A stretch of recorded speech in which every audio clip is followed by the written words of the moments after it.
తాకట్లో ఉన్న బంగారాన్ని విడిపించి ఆ రోజున మార్కెట్ ధర కట్టి మిగిలిన డబ్బును మీకు అందిస్తుంది కొమ్మూరి గోల్డ్.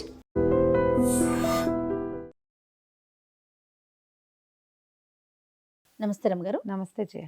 ఎవరో మన వీడియోస్ చూసి కింద కామెంట్ పెట్టారు రమ్మగారు. వాళ్ళు అడిగిన ప్రశ్న ఏంటంటే, దేవుడి ముందు ఏదో తప్పు జరిగిపోయింది, ఏదో ఇబ్బంది అయింది, నన్ను క్షమించు, నన్ను కాపాడని చెప్పి ఎంతో వేడుకుంటాం. అయినా కూడా ఎందుకు క్షమించడు? మనం ఇన్నిసార్లు పదే పదే పదే పదే వేడుకుంటున్నా, మొక్కులు మొక్కుకుంటాము, దేవుడా నన్ను క్షమించు, నేను అది చేస్తాను, ఇది చేస్తాను, కొబ్బరికాయ కొడతాను, ఏదో ఒకటి. అయినా కూడా క్షమాపణ రాదే, మన సమస్య అలానే ఉంటుంది, ఎందుకు దేవుడు క్షమించడా అనే ఒక ప్రశ్న పెట్టారు రమ్మగారు. నాకు కూడా ఒక అబ్బాయి అడిగాడు జయ అలాంటిదే. ఓకే. కర్మలు, చెడు కర్మలు మన వెంట పడతాయి ఎందుకు, దేవుడు ఎందుకు క్షమాగుణం లేదు అని. ఇందులో దేవుడికి కర్మలకి సంబంధం లేదు. భగవద్గీతలో కృష్ణ పరమాత్మ చెప్తాడు, నీ కర్మ నువ్వు మోసుకోవాల్సిందే, నువ్వు మొయ్యాలి అంతే. ఇది విధానం, ఈ ప్రకారంగానే వెళ్తుంది. దేవుడు నిన్ను క్షమించాడు అంటే ఇప్పుడు నువ్వు చేసిన పనికి నువ్వు సమాధానం చెప్పవలసిందే. ఫర్దర్గా నీకేం సమస్య రాకుండా దేవుడు క్షమించాడో లేదో, నీకు ఇప్పుడు మనిషి అనుకో, క్షమించాను పో అని నేను అంటాను, నీకు నచ్చినట్టు నేను వచ్చి నీ పక్కన కూర్చుంటాను. మనిషి అయితే అది దేవుడైతే నీ పక్కన కూర్చున్నాడో లేదో, తన చెయ్యి నీ తల మీద పెట్టాడో లేదో, నీ ఫర్దర్ జీవితంలో నీకేమి సమస్య రాకుండా చూసుకుంటాడో లేదో, ఆ గ్యారంటీలు నీకేం తెలియవు. నువ్వు దేని నుంచి తప్పించుకోవాలనుకుంటున్నావో అది తప్పితే అది దేవుడు మహత్యమని, అది తప్పకపోతే దేవుడు నన్ను క్షమించలేదని నువ్వు భావిస్తావు. అంతే కదా జరిగేది. అంతే అనుకుంటా. తప్పిపోయిందనుకో, అమ్మయ్య దేవుడు నా తాలూకు కుకర్మ నుంచి నన్ను రక్షించాడు అనుకుంటావు. పొరపాటును కూడా కాదు, నీ తాలూకు ఇంకేదో సత్కర్మ నిన్ను ఇక్కడ రక్షించింది. నువ్వు చేసిన కుకర్మ నీకు అవతలమయ్యే మెట్టు మీద ఎక్కడో నిలబడి ఉంటుంది నీకోసం, దాన్ని తప్పించలేం. కాజయ్య ఒక గింజ, పెసరగింజ అనుకో, పెసరగింజ, దాన్ని కాసేపు ఒక 2 గంటలు నానబెట్టావు, నానింది తర్వాత దాన్ని తీసి ఓ చోట పెట్టావు, మొలక రాల, ఏమీ లేదు, అలాగే ఉంది. కొన్ని రోజులు పోయాక అది మొలకెత్తేందుకు దానికి సమయం వచ్చినప్పుడు మొలకెత్తుతుంది. ఈ గ్యాప్లో అది మొలకెత్తదని నువ్వు భావిస్తావు, కానీ దానికి దోహన క్రియ జరిగిపోతుంది ఎప్పుడో, అప్పుడు మొలకెత్తుతుంది. నువ్వు ఇవాళ తప్పించుకుంటే దేవుడు నిన్ను క్షమించడం వల్ల నువ్వు తప్పించుకున్నానని నువ్వు భావించకూడదు. అంతకుముందు నువ్వు ఎప్పుడో చేసావు మంచి. అంటే కర్మ అనేది అది ఎప్పటికీ ఫాలో అవుతూనే ఉంటుంది అంటారు. అందులో ఎప్పటికీ. ఇప్పుడు భగవంతుడు ఎక్కడుంటాడు, మనతో పాటు ఉంటాడు. నిన్న కూడా ఎవరో పిల్లలు, నిన్న నేను ఒక ప్రోగ్రామ్కి వెళ్ళినా, ఒక పాప అడిగింది, మనమే మన కర్మలన్నీ మనం చేసిన మనమే అనుభవిస్తే దేవుడు ఏం చేస్తాడు ఇంకా ఓహో అని అడిగి. చిన్న పాప పిల్ల, స్కూల్ పిల్లలే, హై స్కూల్ పిల్లలే ఉంటారు. 4 వచ్చారు ఫోటో తీసుకోవటానికి. పాపకు ఒక క్వశ్చన్ ఉంది, అడిగారనమాట. కొంత చెప్పా, దానికి అర్థమైనంత మటుకు అర్థమైంది, అర్థమయ్యేలాగా చెప్పా కొంత మటుకు. ఏం చెప్పారు? మన అమ్మ నాన్న ఉన్నారు, ఇప్పుడు మనకి చదువుకోవటానికో పెళ్లి చేయడం, వాళ్ళు ఏవో అన్నీ చేస్తూ ఉంటారు. చదువుకోవాల్సింది నువ్వు, సరిగ్గా చదువుకుంటే ఆ ఫలితం నీది. నువ్వు సరిగ్గా చదువుకోలేక నువ్వేదో ప్రాబ్లమ్స్లో పడ్డావు అనుకో, అమ్మా నాన్న లేనట్టా ఉన్నట్టా? ఉన్నట్టేగా. వాళ్ళు ఉన్నారు, వాళ్ళు ఏం చేస్తారు నువ్వు చేసిన దానికి? అంతేగా. అమ్మా నాన్న ఎట్లా నిమిత్త మాత్రలుగా ఉంటారో భగవంతుడు కూడా అంతే ఉంటాడు. దోహన క్రియ చేస్తాడు భగవంతుడు. మనము క్షమాపణ ఎలా దొరుకుతుంది, దేవుడు మనతోటి ఎందుకు ఉండడు, మనం అడిగాం కదా అంటే నువ్వు ఒక తప్పు చేసావు, ఒక చేయకూడని పని చేసావు, ఒకళ్ళని ఇబ్బంది పెట్టావు, బాధ పెట్టావు, కష్టపెట్టావు. ఇప్పుడు దేవుణ్ణి క్షమాపణ అడిగితే ఇది ఎట్లా సరవుతుందో చెప్పు. నీ వల్ల ఇబ్బంది పడ్డవాడు, నీ వల్ల భరించినవాడు, నీ వల్ల బాధపడినవాడు, నీ వల్ల వాడికి కలిగిన అనుభవం నీ కర్మ రూపంలో నీ వెనకాల ఉంటుంది. నువ్వు చేసావు, క్షమాపణ దేవుణ్ణి అడిగితే, ఇప్పుడు నువ్వు వెళ్ళి ఎవరిని ఇబ్బంది పెట్టావో వాళ్ళనే నువ్వు క్షమాపణ అడిగావనుకో, వాడు క్షమించినా అంతా పోదు, ఇంప్రెషన్ పోదు. క్షమిస్తే కొంత తగ్గొచ్చు, వాడికి ఇంకేదైనా నువ్వు సహాయం చేసి వాడి ఇబ్బందిని నువ్వు తొలగించినా ఇంకా కొంత తగ్గుతుంది, కానీ పూర్తిగా పోదు. అంటే నువ్వు ఎవరికి ద్రోహం చేసావో వాడు క్షమించినా కూడా పోని కర్మ ఒక భగవంతుడు చేస్తే ఎట్లా వెళ్తుంది? చేయడు. అందుకని ఆయన భగవంతుడు నిమిత్త మాత్రుడుగా ఉంటాడు. అలాగే నడుస్తుంది మన సంగతి. భగవంతుడు మరి ఇప్పుడు ఆయన ఉండే ఏం ప్రయోజనం? నీ మొహంలో క్వశ్చన్ అది. అదే కదా. ఎందుకంటే ఇప్పుడు మనం క్షమించమని అడుగుతున్నాం, ఆయన క్షమించడు, మన కర్మ మనమే అనుభవించాలి. కానీ క్షమించి మరలా అలాంటి తప్పు జరగకుండా చూసేలాంటి బుద్ధిని ప్రసాదించడా? చూపిస్తాడు. అదేగా చెప్పబోతున్నా. భగవంతుడు ఏం చేస్తాడు? మనతో పాటు ఉంటాడు. దేవుడు ఎక్కడో ఉండడు జయ. ప్రతిసారి ఈ మాట చెప్పుకుంటూ ఉంటాం. అవును, మనం మనలోనే. జీవించి ఉన్నామంటేనే భగవంతుడు మనలో ఉన్నట్టు.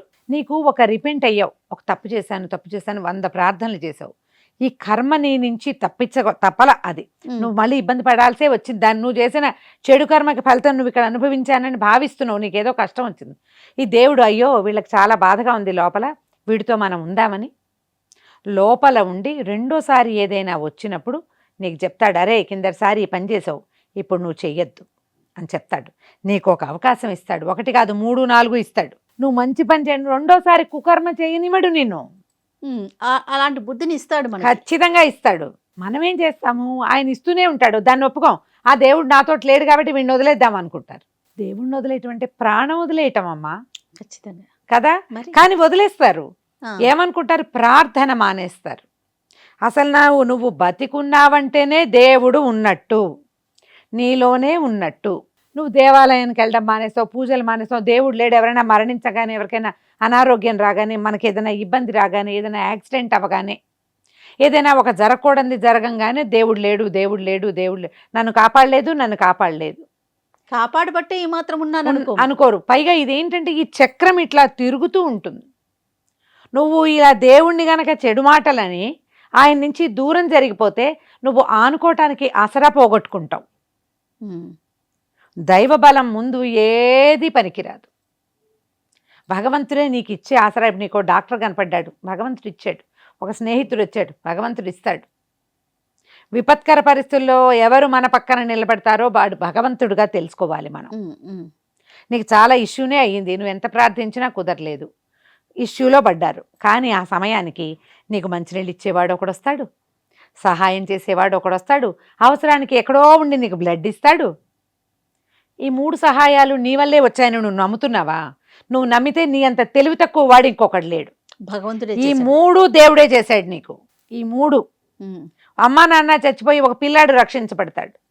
దేవుడు లేనంటే కుదరదు, పిల్లవాడి పట్ల ఉన్నాడు దేవుడు. మనం ఈ ఊహ చేయకూడదు అసలు.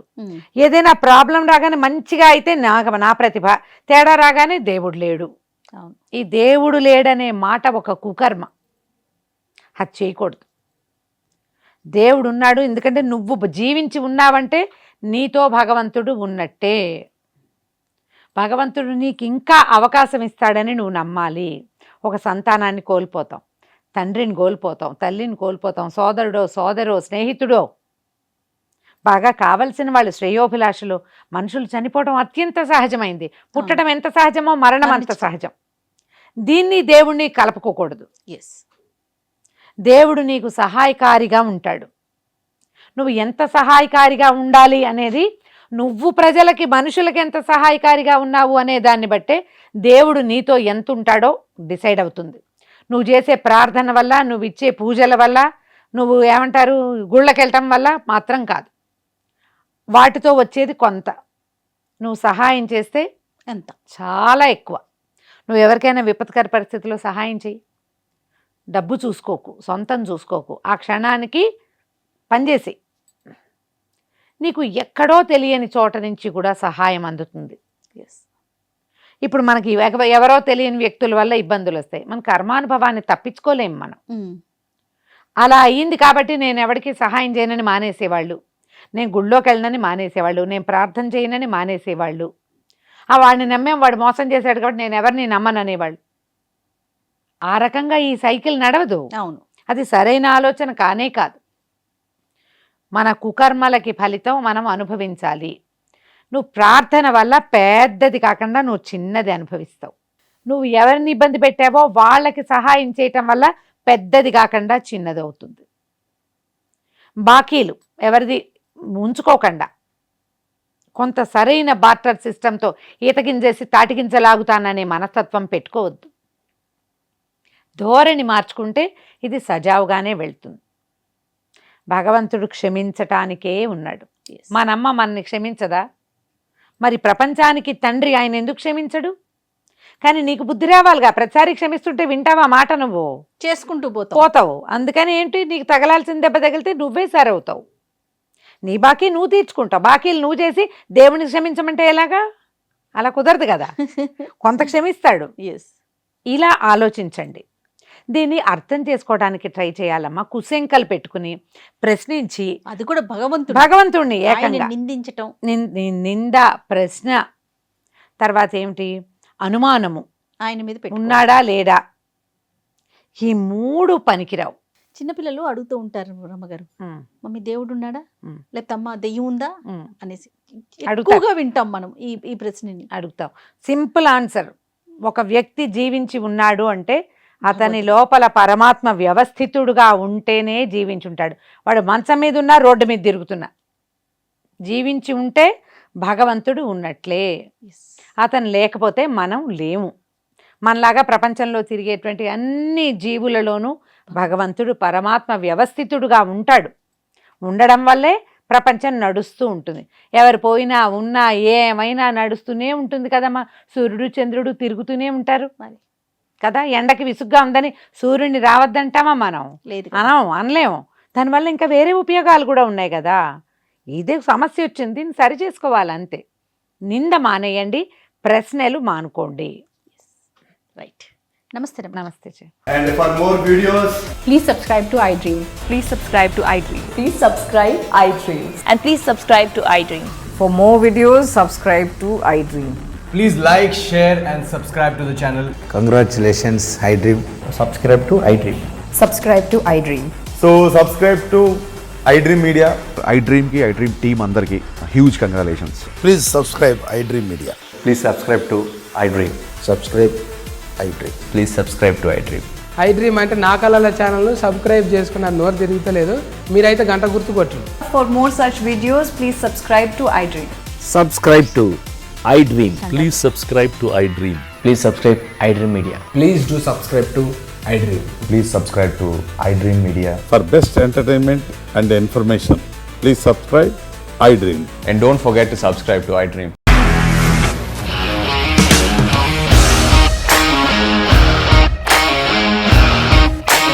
ఇండస్ట్రీలో కమిట్మెంట్ ఇష్యూస్ వస్తే నీకు కూడా వచ్చినట్టు మార్నింగ్ తీసుకెళ్ళాలంటే కొట్టి పడేస్తారు.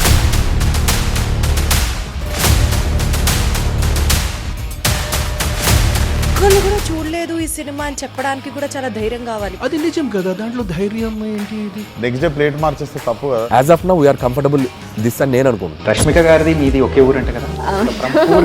నీకు కోపం వచ్చిందంటే బాగా తిట్టేత్తరా? తిట్టేద్దామండి.